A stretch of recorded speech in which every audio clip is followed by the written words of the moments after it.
আগামী 20 এপ্রিল নিজ জেলা বগুড়া সফরে যাচ্ছেন প্রধানমন্ত্রী তারেক রহমান। প্রধানমন্ত্রী হিসেবে দায়িত্ব গ্রহণের পর এটিই তার প্রথম বগুড়া সফর। বুধবার সকালে বগুড়া সার্কিট হাউসে আয়োজিত এক সংবাদ ব্রিফিংয়ে এ তথ্য নিশ্চিত করেছেন স্থানীয় সরকার, পল্লী উন্নয়ন ও সমবায় মন্ত্রী মীর শাহে আলম এবং প্রধানমন্ত্রীর অতিরিক্ত প্রেস সচিব আতিকুর রহমান রুমন। ব্রিফিং শেষে তারা স্থানীয় সংসদ সদস্য মুর্শেদ মিল্টন ও জেলা প্রশাসনের ঊর্ধ্বতন কর্মকর্তাদের সাথে নিয়ে জনসভাস্থল সহ সংশ্লিষ্ট ভেন্যুসমূহ পরিদর্শন করেন। প্রধানমন্ত্রীর এই সফরকে কেন্দ্র করে জেলা জুড়ে ব্যাপক প্রস্তুতি ও উৎসবমুখর পরিবেশ বিরাজ করছে। যথাযথ নিরাপত্তা নিশ্চিত করতে জেলা প্রশাসন ও আইনশৃঙ্খলা রক্ষাকারী বাহিনীর বিশেষ তৎপরতা শুরু করেছে।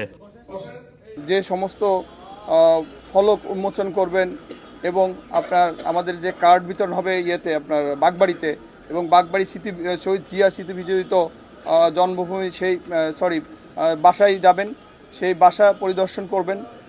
ওখান থেকেই আমরা আবার এখানে ফিরে আসব।